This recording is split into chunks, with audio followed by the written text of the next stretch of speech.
अस्सलाम वालेकुम नाज़रीन, वेलकम टू प्रोग्राम। हमारे साथ इस वक्त वीडियो लिंक पे पाकिस्तान इंजीनियरिंग काउंसिल के चेयरमैन इंजीनियर जावेद सलीम कुरैशी मौजूद है। जावेद साहब से काफ़ी टाइम के बाद मुलाकात हो रही है और उसकी वजह यकीनन कोविड भी था और उसकी वजह से जो फिजिकल एक डिस्टेंस आ गया हमारे पास, न सिर्फ पाकिस्तान का ये इशू था बल्कि ये इशू सारी दुनिया में रहा। आज हम कोशिश करेंगे कि जावेद साहब से गुफ्तगू करें। दो लार्जर सेक्शंस होंगे। एक तो ये होगा कि कोविड के सारे इन दिनों में पाकिस्तान इंजीनियरिंग काउंसिल ने बायो मेडिकल और इलेक्ट्रोमेडिकल जो इक्विपमेंट है, जो इंस्ट्रूमेंट्स है, उसके सिलसिले में काफ़ी काम किया, काफ़ी खबरें भी आई, उस पर भी बात होनी चाहिए। और साथ साथ ये है कि नेक्स्ट ईयर जो है वो पाकिस्तान इंजीनियरिंग काउंसिल के इलेक्शंस होने जा रहे हैं। आपने इंजीनियरिंग रिव्यू में पढ़ा होगा यकीनन कि उस पर मैंने इब्तदाई एक आध स्टोरीज की है लोगों से बात करके, मुख्तलिफ जो इंजीनियरिंग ऑर्गेनाइजेशंस है उनके लीडर्स से बात करके।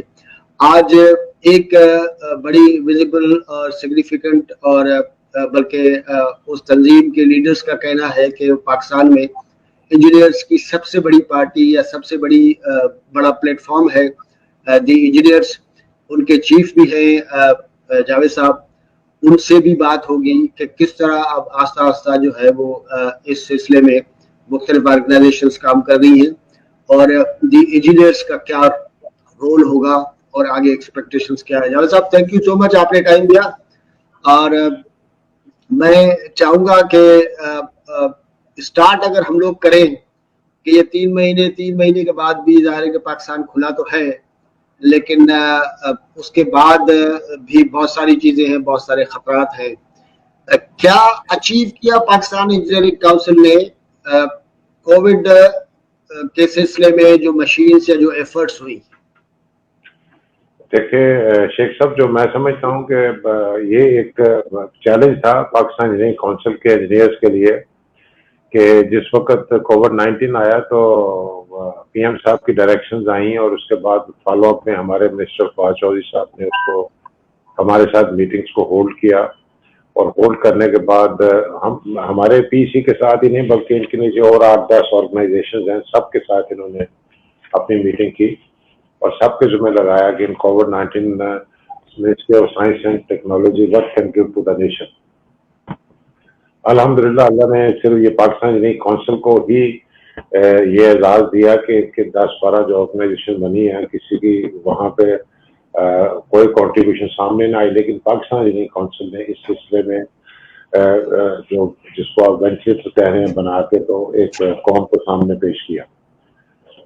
अब इस सारे कामों के लिए जो मैं समझता हूँ कि हमें सबसे पहले जो वे फॉरवर्ड मिला तो हमारे पास जो स्ट्रेंथ थी सबसे बड़ी कि हमारे पास अकेडमिया की स्ट्रेंथ थी और 126 यूनिवर्सिटीज़ हैं इंजीनियरिंग की जो इंजीनियरिंग की एजुकेशन देती हैं। उनमें से टॉप जो हमारे पास 10 यूनिवर्सिटीज़ थी जिसमें नस थी, जिसमें यूईटी आपकी एनईडी थी, यूईटी लाहौर थी, यूईटी पिशावर थी। तो इस तरीके से हमने और आर्मी के डिफरेंट जो इंजीनियरिंग हैं ईएमई कॉलेज है और इस तरीके दूसरे सबको हमने एक प्लेटफॉर्म पर इकट्ठा किया हमने और उन सब से हमने किया। और आप यकीन करें कि कोविड के वक्त में जब दफ्तर में बैठना जो था वो बंद था तो हमने पाकिस्तान इंजीनियरिंग काउंसिल के अंदर बैठ के रात के 2-2 बजे तक मीटिंग्स की और ये कॉन्टिन्यूस मीटिंग थी, ये नहीं कि एक दिन रात के 2 बजे दूसरे दिन नहीं हुई।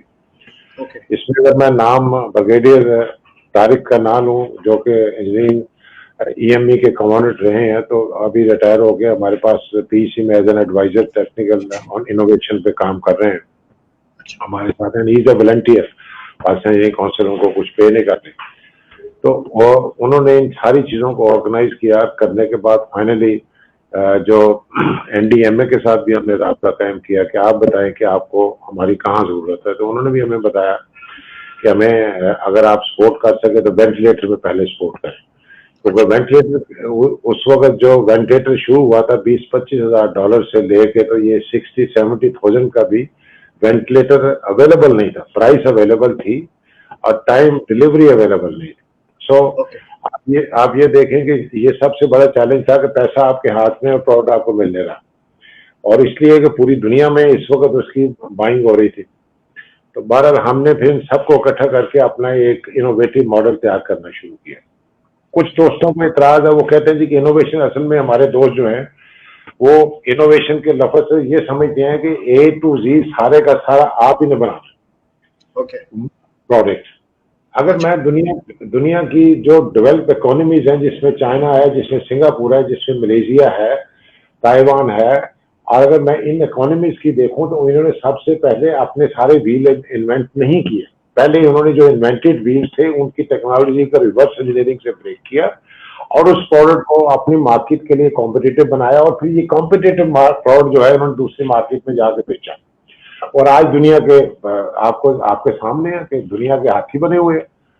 तो ये हमने भी इसी से जो दुनिया में हुआ उसी को सामने रखते हुए इसकी पूरा इसका हमने सर्जरी की, वेंटिलेटर की, और उसमें देखा कि कौन सी चीजें जो हैं जहां तक पहुंचने में हमें कुछ साल लगेंगे उनको अलग कर दिए, और जो चीजें हम बना सकते थे, लोकली मैन्युफैक्चर कर सकते थे, वो डिजाइन और mechanical engineers, electromedical engineer, electronics engineer इसमें शामिल थे हमारे, और उन्होंने बढ़ के आगे काम किया, और करने के बाद फाइनली हम over a period of 1.5 month एक बेसिक प्रोडक्ट बनाने में कामयाब हो गए। आपकी एनईडी ने माशाल्लाह बहुत काम किया, और इन्होंने भी अपना वेंटिलेटर फाइनली तैयार कर लिया, और now it is in process. अच्छा, अब ये बड़ी आपको सुन के हैरानगी होगी कि जिस वक्त ये वेंटिलेटर बना है तो इस प्रोसेस में हमने नहीं कहा ड्रैब वालों को कि लाओ भाई इसके स्टैंडर्ड्स क्या हैं, ताकि हम उस स्टैंडर्ड्स के मुताबिक आपको प्रोडक्ट डेवलप करके दें। तो पाकिस्तान में इसका स्टैंडर्ड नहीं पड़ा हुआ। अच्छा, हाँ, आप एक मैन्युफैक्चरिंग कर रहे हैं, स्टैंडर्ड नहीं है, ठीक हो गया। फिर पाकिस्तान इंजीनियरिंग काउंसिल ने इमीडिएटली एक टीम बनाई जिसने ये सारा एक स्टैंडर्ड डॉक्यूमेंट दुनिया के इकट्ठे किए। इकट्ठे करने के बाद उन्होंने अपना एक डॉक्यूमेंट हमने डेवलप किया और ड्रैब को हमने दिया कि दिस इज द स्टैंडर्ड जो कि दुनिया यूज कर रही है, और इसके हमारी इन्वायरमेंट में ये बनता है। उसके साथ साथ साइमल्टेनियसली हमने जो प्रोडक्ट तैयार कर रहे थे, हमने कहा कि इसको इस वक्त जो दुनिया में रिकॉग्नाइज स्टैंडर्ड हैं, तो यूरोपियन यूनियन सी और जो FDA का है वहां पे अमेरिका का, तो हमें उधर भी हमने इनसे डॉक्यूमेंटेशन करवाई कि आप इधर भी अप्लाई करेंगे, वो ये वर्ल्ड रिकॉग्नाइज है। जब बनना है तो पाकिस्तान में तो नहीं बेचना, दुनिया पूरी में बेचना है, हमने जरूरत है पूरी दुनिया के अंदर। तो इस तरीके से हम, अल्लाह ने हमें ये कामयाबी दी कि हम इमीडिएटली 2 वेंटिलेटर जो है क्लियर करके, उसके साथ मैं CMH का भी शुक्रिया अदा करूंगा। यहाँ सिविल हॉस्पिटल, अल्लामा इकबाल हॉस्पिटल लाहौर के थे, बारी साहब का हॉस्पिटल इंडस आपके कराची में था, जी, जहाँ हमने अपने प्रोडक्ट उनको भेजे और उन्होंने ट्रायल करके उसका ट्रायल रिजल्ट हमें भेजा। अच्छा, ये क्लिनिकल ट्रायल बेसिकली तो वेब को करने चाहिए थे, लेकिन ये जो हमारी जो एक रवायती ब्यूरोक्रेसी है, और उसके अंदर जिसके पास जो पावर है ना, वो कहता है मेरी पावर के करीब से मत गुजरे। और ये फेस की हमने, हमारी पूरी मिनिस्ट्री ने और हमारे मिनिस्टर ने, मतलब वंस नहीं मेनी टाइम्स, कि हम उन्हें कह रहे हैं कि भाई हमारा इंजीनियरिंग वर्क हमने आपको बना के दे दिया, स्टैंडर्ड बना के दे दिया, आप क्लिनिकल टेस्ट आप करवा लें। सही, आप वो क्लिनिकल टेस्ट करवाने के लिए तैयार नहीं थे, और कह रहे थे कि हमारे पास वो है नहीं चीजें जिसकी वजह से किया। फिर पाकिस्तान इंजीनियरिंग काउंसिल ने इसमें इनिशिएटिव लिया फौरी तौर पे, और जो उसके क्लिनिकल टेस्ट में जो आपको इंस्ट्रूमेंट्स रिक्वायर्ड थे, हमने इमीडिएटली अपनी गवर्निंग बॉडी से उसकी परमिशन लेके और हमने वो इम्पोर्ट किया। और इसके अंदर अब मैं फॉरेन मिनिस्ट्री का शुक्रिया अदा करता हूँ कि वहां पे हमारे UK के अंदर जो एम्बेसडर बैठे थे और यूनाइटेड स्टेट्स के अंदर, उन्होंने वहां से उन प्रोडक्ट की सोर्सिंग में हमें बड़ी हेल्प की इमीडिएटली। मतलब वो बिल्कुल जिस तरह आप कह रहे हैं 65 की जंग की बात करते होते हैं कि यूनिटी थी, all we were working together like a one man और वन मैन आर्मी, और जिसको जो कह देते थे वो फौरी तौर पे अपनी ड्यूटी समझता था कि मैंने फीडबैक करना। तो फिर इन सारे मराहल से गुजर के फाइनली जो प्रोडक्ट तैयार हुआ और NDMA के हवाले हमने किया है, आपको सुन के हैरानगी होगी कि $4,500 का उनको दिया, और उस $4,500 के अंदर सप्लायर ने $1,000 अर्न भी किया। मतलब ये इसका मतलब है जो कॉस्ट $3,500 की, आज भी इंटरनेशनल मार्केट में ये $20-25,000 है। तो ये अगर हम अपने मैन्युफैक्चरिंग के स्टैंडर्ड पाकिस्तान में डेवलप कर लें तो मेरा ख्याल है कि अच्छा कि बहुत कुछ हो सकता है। अब जब इससे थोड़ा सा हम आगे बढ़े, वेंटिलेटर से आगे निकले, हमें पता चला कि जी पाकिस्तान इंजीनियरिंग काउंसिल के ये इनिशिएटिव है, तो ये सियालकोट जो लाहौर के नजदीक है, ये आपका सेंचुरीज ओल्ड जी यहाँ पे इलेक्ट्रोमेडिकल इक्विपमेंट पाकिस्तान बनने से पहले की छोटी छोटी चीजें बन रही है, छुरी कांटे और ये मेडिकल इंस्ट्रूमेंट जो है। तो ये हमारे पास है। इन्होंने कहा जी कि हमारी आपने इधर मदद की है, हमारा तो बड़ा छोटा सा काम है। जब हमने उनके काम का पूछा तो आपको ये सुन के हैरानगी होगी, एक वक्त था कि सियालकोट आपका डेंटल चेयर पूरी दुनिया को एक्सपोर्ट कर रहा है, दुनिया के एक्सपोर्ट में इसका शेयर था। अब इम्पोर्ट माफिया ने क्या किया, उसमें कुछ चीजें वो बाहर से मंगाते थे, इम्पोर्ट माफिया ने उसके ऊपर 30% ड्यूटी लगा दी, 17% सेल टैक्स लगा दिया, 5% विदाउट टैक्स, और जब 52% इसके ऊपर ठुका जाके तो इनकी अपनी एक्सपोर्ट बंद हो गई और इम्पोर्ट शुरू हो गई, और हमारी मार्केट में वो सारी इंडस्ट्री इस वक्त जो है ना जी वो नल एंड वाइड होगी। और ये जो माफिया के लफ्ज यूज होते हैं ना जी, असल में इसके लिए आउट ऑफ बॉक्स सोल्यूशन की जरूरत है। मिनिस्टर साहब फाइट कर रहे हैं इसके ऊपर, अभी तक नोटिफिकेशन नहीं निकल सका कि इनकी इम्पोर्ट पे ड्यूटीज को हम जीरो करें, ताकि हमारी एक्सपोर्ट की मार्केट भी खुले और लोकल मार्केट भी कम्पीट करें। लेकिन जावेद साहब, एक बड़ा हिंड्रेंस जो है वो यही है यकीनन कि जाहिर है कि आपको अपनी पॉलिसीज में जाहिर है कि बड़ा चेंज करना पड़ेगा। अगर आप लोकल मैन्युफैक्चरिंग को अगर एनकरेज करना चाह रहे हैं तो जो रेलिवेंट पॉलिसीज है, जो रेलिवेंट लॉज है, जो टैक्सेशन का पूरा निजाम है, उसमें बड़ा आपको रिफॉर्म करना पड़ेगा। डोंट यू थिंक ये सबसे बड़ी रुकावट ये है, क्योंकि हमारे पास एक्सपर्टीज मौजूद है यूनिवर्सिटीज में, इवन एज वेल एज आपके पास लोकल मैन्युफैक्चरर्स के पास भी कैपेसिटी है, लेकिन ये सबसे बड़ा हिंड्रेंस जो हुकूमत की तरफ से है कि जी ये चेंजेस लाने हैं, right from policies to law, उसको कैसे डील करेंगे हम? That's a biggest hindrance. अच्छा, इसके लिए भी हमने सजेशन पेश की, जिसे मिनिस्ट्री ने इसको एक्सेप्ट किया और ये पीएम साहब के साथ मीटिंग हुई। ये जितने मैंने आपको बताए हैं ये सारा हमने उठा के डाटा फिर पीएम साहब की टेबल पे ले गए, और पीएम वाज वेरी काइंड, उन्होंने हमें सुना, वक्त दिया पेशेंट के साथ। उन्होंने कहा कि आई वांट दिस कि ये आप खुद इनोवेट करें और मुझे बताएं कि किन चेंजेस कानून में आपने चेंजेस करनी। उसके अंदर जो कंसर्न थे फाइनेंस के और दूसरे जिसपे, वो भी मिनिस्टर्स बैठे हुए थे। और जब हमने उनको ये बताया कि वहाँ पे ये जो प्रोडक्ट आपका $19 में एक्सपोर्ट हो रहा है, इसके अंदर अगर हम एक स्क्रीन लगा दें, थोड़ा सा सॉफ्टवेयर जो कि हमारी यूनिवर्सिटीज तैयार कर सकती हैं, खुद बना के इनको दें, $19 का प्रोडक्ट जो है $2000 से ऊपर बिकेगा मार्केट में जाके। It was very surprising news on the table. और ही उन्होंने कहा जी बिल्कुल करें, हम आपके बिल्कुल तैयार हैं। और इसके ऊपर हम पाकिस्तान इंजीनियरिंग काउंसिल इसके ऊपर काम कर रही है। हमने उनका जो ये है उनको इकट्ठा किया और अगली प्रपोजल हमने दी कि आप इसको पूरे सियालकोट को SEZ बना दें, फ्री जोन बना दें। क्यों? असल में ये हमारा एक बहुत बड़ी गलती है जो हम नेशनल लेवल पे कर रहे हैं। हम एक इलाका डिक्लेयर करते हैं कि इस इलाके में जो इंडस्ट्री लगेगी वो फ्री जोन में आएगी। अच्छा, वहां तो घर घर इंडस्ट्री लगी। अब जो घर घर लगी उसने उठ के उस फ्री जोन में जाना नहीं, मराद हम सारी की सारी फ्री जोन को दे देते हैं। अच्छा, वो फ्री जोन में जब इंडस्ट्री लगेगी तब बाहर आएगी। अगर यही मराद आप उस शहर को डिक्लेयर करते जिसमें कॉटेज इंडस्ट्री घर घर लगी है, तो इसका मतलब उसका बेनिफिशियरी हर घर बन जाएगा। जो इंडस्ट्री लगी हुई पहले वो भी बन जाएगा। जब वो बेनिफिशियरी बनेगा, वहां से रेवोल्यूशन शुरू होगा आपकी इनोवेशन का। यही बात है, लेकिन ये है कि you need a firm decision ना। प्रॉब्लम ये है कि ये अगर डिसीजन हो जाता है तो फिर ऑटोमेटिकली जो इंपोर्ट है वो बड़े पैमाने पे जो हमारे पास उन्होंने रिप्लेस किया, इवन बहुत सारी हमारे पास मैन्युफैक्चरिंग बाजी भी होती थी, वो अब इकोनॉमिकली फीजिबल नहीं रही बिकॉज ऑफ आवर पॉलिसीज। तो क्या गवर्नमेंट की साइड से डू यू सी कोई ऐसी चीज आप देख रहे हैं कि आपको खुशी हो या इनकरेज है कि नहीं अब चीजें ये होंगी, ये तब्दीली आएंगी? हमने उन्हें EPA engineer electromedical product development authority के काम का एक बना के दिया कि अगर आप ये अथॉरिटी बना दें, इसके अंदर पाकिस्तान इंजीनियरिंग काउंसिल को भी शामिल कर लें under the ministry of science and technology. इसके अंदर आप गैप को भी शामिल कर दें, इसके अंदर आप इंजीनियरिंग डेवलपमेंट बोर्ड से उनसे भी शामिल कर दें। तो ये, और उसके बाद एकेडमिया के भी शामिल कर लें इसके अंदर। तो ये 4 स्टेक होल्डर है जो इनोवेशन को ऊपर लेके जा सकते हैं।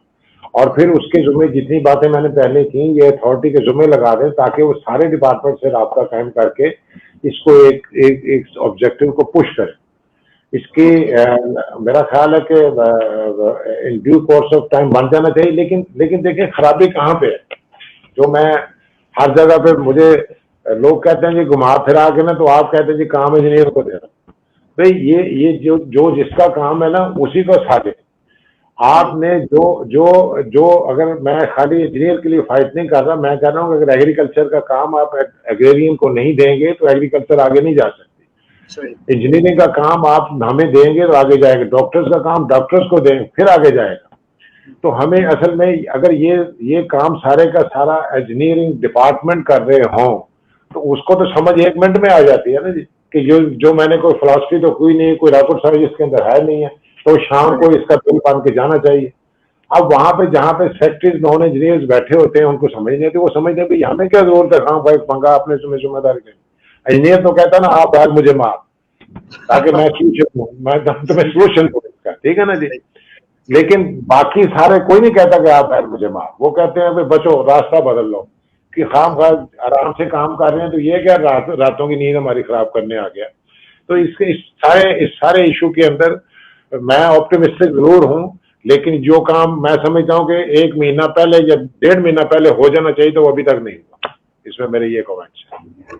वेल, बहरहाल पाकिस्तान इंजीनियरिंग काउंसिल और आपका एज ए चेयरमैन जाहिर आपका रोल है, आप अदा कर रहे हैं। आई होप के हमारे पास बहुत सारी चीजें जो है वो टाइम लगाती है, ठीक है, लेकिन आप क्या समझते हैं एज ऑफ टुडे इस सारी एफर्ट से हमारे पास मार्केट में कितनी बायोमेडिकल जो है वो इक्विपमेंट या मशीनें आ गई, which are in use? Do you have any information? देखिए मेरा जो इस वक्त मेरा अपना ख्याल है कि कम से कम कोई प्राइवेट सेक्टर में और जो गवर्नमेंट के पास गई है, ये कोई मिनिमम भी तो 100 मशीन तो होनी चाहिए। ये जो इस वक्त जा चुकी यूज में, दो क्लियर हुए हैं जो कंपनियां, और बाकी पीछे पाइपलाइन में मौजूद है। अच्छा ये जब ये नया सेक्टर सर आप खोलते हैं ना, अब जिसने लेनी होती है ना, मसलन आप जाते हैं मार्केट में अपने ये स्पोर्ट ही खरीदने के लिए जाते हैं, तो जावेद कुरैशी ने जितना मर्जी शोरूम बड़ा बनाया हो ना, जब वहां पे वो मल्टीनेशनल का एक जगह पे नाम लिखा होता है ना, तो आराम से जाके वहां से खरीद के तो उठा के आ जाते हैं। इसके हमें ये होती है मार्केटिंग, एक होती है इन्वेंशन, एक होती है इनोवेशन, और तीसरी बात मार्केटिंग। अब मार्केटिंग डेवलप हो रही है तो इंशाल्लाह मैं ये समझता हूँ कि it will take little time, लेकिन नॉट मच टाइम, क्योंकि ये सारे बेहतर इस वक्त अफ्रीकन मार्केट में गए हुए हैं, सेंट्रल एशियन मार्केट के अंदर गए हैं, और इन्हें वहां से अच्छे रिस्पॉन्स आ रहे हैं, और वो वहां से अच्छे रिस्पॉन्स लेके आगे, और इस तरह मिडिल ईस्ट की जो मार्केट है इनको ऑर्डर्स वहां पे मिलने शुरू हो गए। तो मेरा ख्याल है कि इंशाल्लाह ये इंडस्ट्री बूस्ट करेगी। और लोकल मार्केट जो है जावेद साहब, उसमें भी खास तौर पे जो पब्लिक सेक्टर के जो इदारे हैं उनकी एक बहुत बड़ी तादाद है। तो बिगिन विद आप क्या समझते हैं कि आपके पास एक लोकल मार्केट तो है ना, what you have to do is to purchase on public money. हाँ, मतलब ये नहीं सर, नहीं हमें यहाँ पर मैन्युफैक्चरर भी जो है, इंडस्ट्रियलिस्ट भी है, बड़ा प्रोग्रेसिव है। असल में मैं जैसे आपको बताया, गवर्नमेंट ने तो कुछ भी नहीं किया था, इन्होंने खुद ही कुर्सियां बना के तो बेचनी शुरू कर दी। ये डेंटल चेयर की मैं बात कर रहा हूँ। गवर्नमेंट ने तो सब इतना किया कि जो चीजें बिक रही थी वो रोकी। मतलब अगर मैं ये कहूँ कि जब ये 30% और 20% और 17% और 5% ड्यूटी लगी है इनके ऊपर, तो हमारा जो वो क्यों लगी है कि जिसने भी लगाई होंगी ना वो इंजीनियर नहीं था बैठा हुआ। अगर वो होता तो वो कहता भाई ये मैं तो इसको ग्रोथ दूं। पाकिस्तान की सबसे बड़ी इस वक्त जो पाकिस्तान कॉन्सेप्ट के ऊपर हमने कंसेंसस बिल्टअप किया है बेशुमार मीटिंग करके, पाकिस्तान की इकोनॉमी अगर बूस्ट होनी है तो 1 पॉइंट अगर काम हम कर ले तो बूस्ट की जा सकती है। 1 पॉइंट। अब ये डॉलर को, रुपये को कंट्रोल जो है ये मिनिस्टर ऑफ फाइनेंस नहीं कर सकते, इंजीनियर कर सकते। और इंजीनियर कैसे कर सकते हैं कि जो एनर्जी का जो रोल है आपके इकोनॉमी के अंदर, पाकिस्तान की स्पेशली इकोनॉमी के अंदर, वो बहुत ज्यादा बढ़ चुका है। हमारी इंडस्ट्री को एनर्जी की कीमत है 25 से 26 रुपए। अब जो मिडिल ईस्ट में दुबई के अंदर पर किलोवाट बिड हुआ है वो 1.5 सेंट का यूनिट बिड हुआ है। 1.5 सेंट के मतलब है कि आप 3 रुपए का आपको 2.5 पौने 3 रुपए का आपको एक यूनिट मिलेगा। आप जब 2.5 पौने 3 यूनिट की इंडस्ट्री दुबई में बैठ के इंटरनेशनल मार्केट में बैठ के प्रोडक्ट बना के बाहर निकलेगी, तो मुझे बताएं कि पाकिस्तान की इंडस्ट्री 26 रुपए का यूनिट बना के बाहर कैसे निकल सकती है? सही है।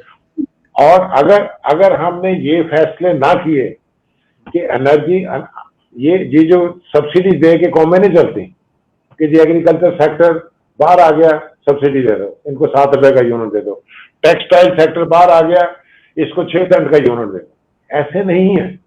आपने जो एक रोटन एग्स की टोकरी इकट्ठी की हुई, इसमें से कोई बच्चे नहीं निकलने, इस टोकरी को साइड पे रख दे, उसकी जगह पे अल्टरनेट एनर्जी दुनिया जिसके ऊपर जा रही है, चाहे वो विंड एनर्जी हो, चाहे वो सोलर एनर्जी हो, चाहे वो विकास से हो, इसको प्रमोट करें।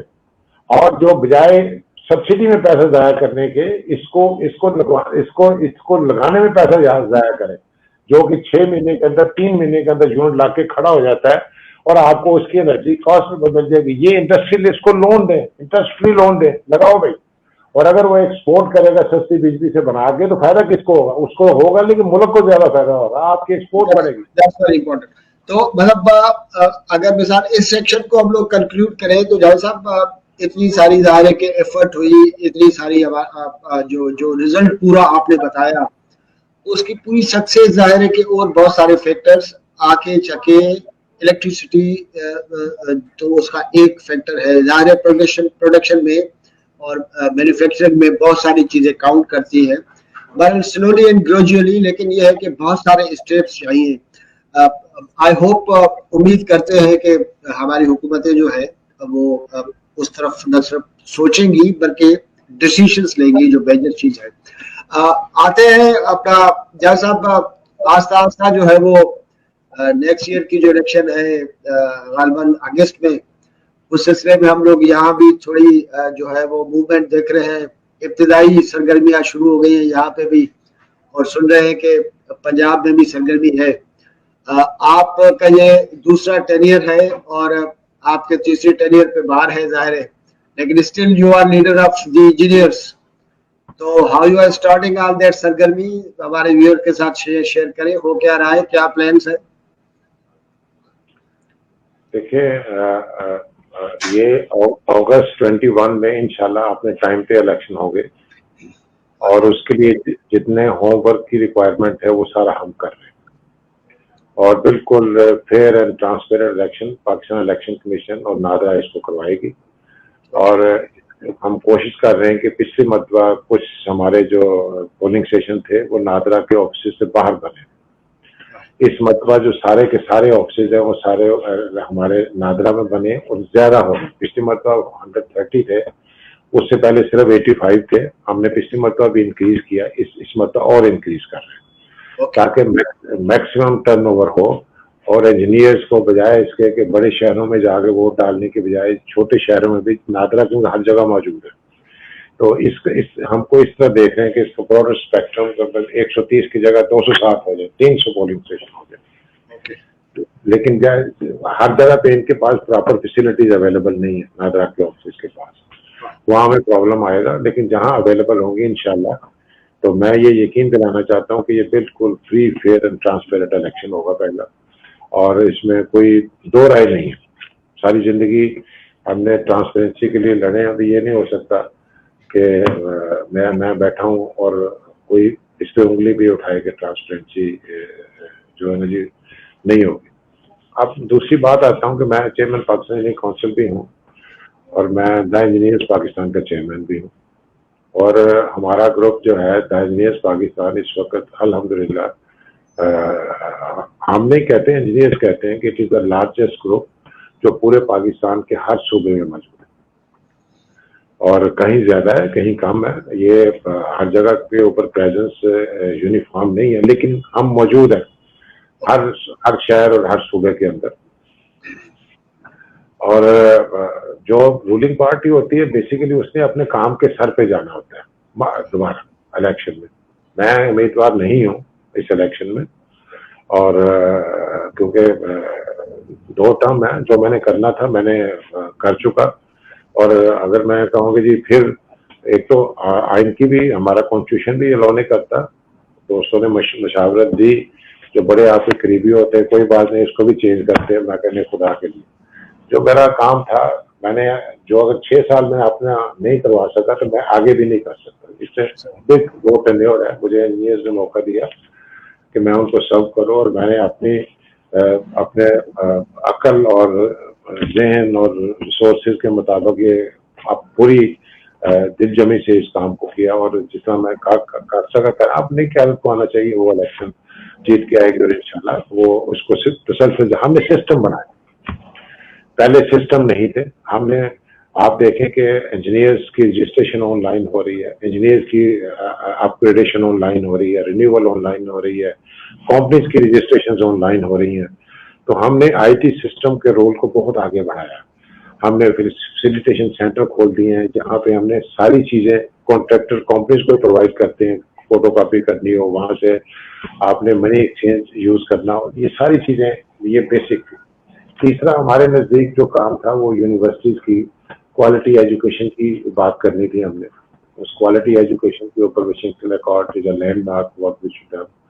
और उसके बाद हमने परमिशन ले ली इंटरनेशनल प्रोफेशनल इंजीनियर। अब जिसके पास ये स्टैंप आएगी इंशाल्लाह हम नवंबर में इसके ऊपर first card will be issue to the engineer.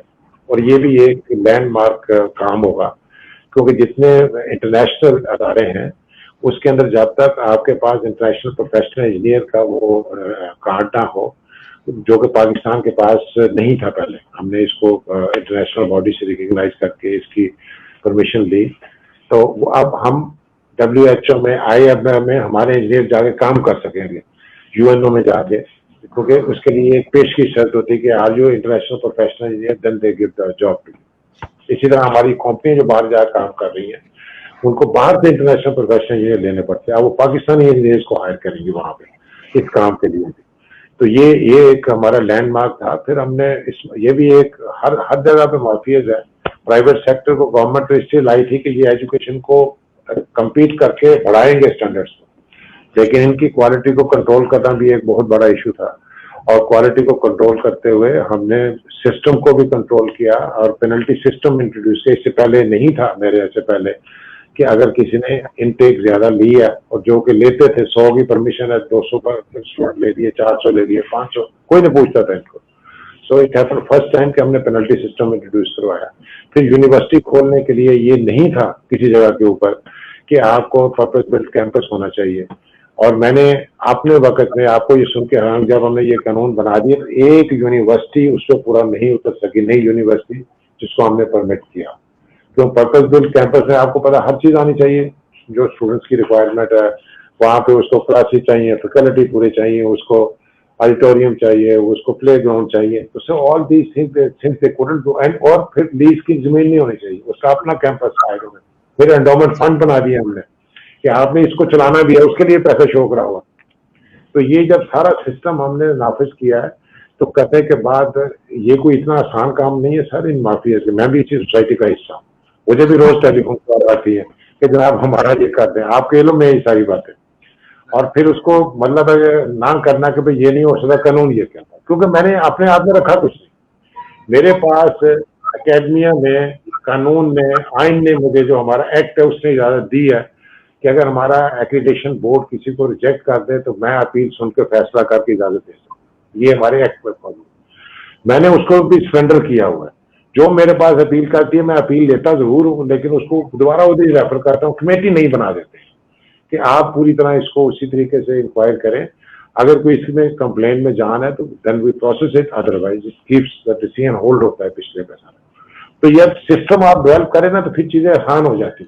लोगों ने अब सिफारिशें करने में बंद करती हैं। तो ये जो इलेक्शन की आपने बात की है, इंशाल्लाह ये इलेक्शन जो है ये पाकिस्तान इंजीनियरिंग काउंसिल को, मैं समझता हूँ कि डॉक्टर मुबशर हसन इस वक्त अल्लाह को प्यारे हो गए, तो हमें उनके लिए दुआ भी करनी चाहिए। और ये ऐसा रूबस्ट किस्म का इनोवेटिव किस्म का उन्होंने ये इसका एक्ट बनाया। देखें ये हमें सबसे पहले जब हमने ये वेंटिलेटर पे काम किया ना जी, तो ब्रैप ने कहा जी ये कहाँ से आ गए जी बीच में, इनके पास अथॉरिटी नहीं, इनका एक्ट देखें जी नहीं है। फिर हमने उनको एक्ट की क्लासेस बनाई, हमने इंजीनियरिंग प्रोफेशन के लिए और इंजीनियरिंग इंडस्ट्री के लिए प्रमोट करना, ये हमारा एक्ट क्या है।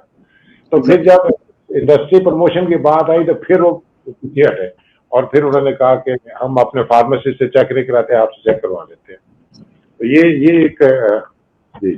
तो जवाब साहब बेस्ट ऑफ लक। जाहिर है कि इलेक्शन नेक्स्ट ईयर होने वाला है और जैसे जैसे दिन करीब आते जाएंगे तो और बहुत सारे एस्पेक्ट्स हैं, किस तरह जो है वो नेटवर्क्स बिल्ड करेंगे, कौन से ग्रुप्स जो है दी इंजीनियर्स, नेशनल इंजीनियर्स, दूसरे जो इंजीनियरिंग ऑर्गेनाइजेशन है उनके साथ इत्तेहाद करेंगे। जाहिर है कि इलेक्शन वेरी इंटरेस्टिंग किस्म की एक पूरी वो होती है, भले नेशनल इलेक्शन हो या पाकिस्तान इंजीनियर इलेक्शन हो। इंशाल्लाह आपसे गुफ्तगू होती रहेगी। आपकी बड़ी मेहरबानी, आपने हमारे लिए टाइम निकाला। मैं एक ऐड करना चाहूंगा। हाँ, इस वक्त जो है ना जी हमारा बड़ी चीजें जो है वो आगे बढ़ रही हैं। मसलन इस वक्त लाहौर का 10 स्टोरी जो हमारा टावर है पाकिस्तान इंजीनियरिंग काउंसिल का, वो उस पर काम शुरू हो चुका है। पेशावर की कल टेक्निकल बिड फाइनल हो गई है, आज कमर्शियल बिड पे काम हो रहा है। इस हफ्ते के आखिर तक पेशावर का, इंशाल्लाह इस महीने के आखिर तक पेशावर का टावर शुरू हो जाएगा। पीसी इस्लामाबाद का टावर हम खोल रहे हैं, कराची के अंदर हम क्लब के लिए जगह देख रहे हैं।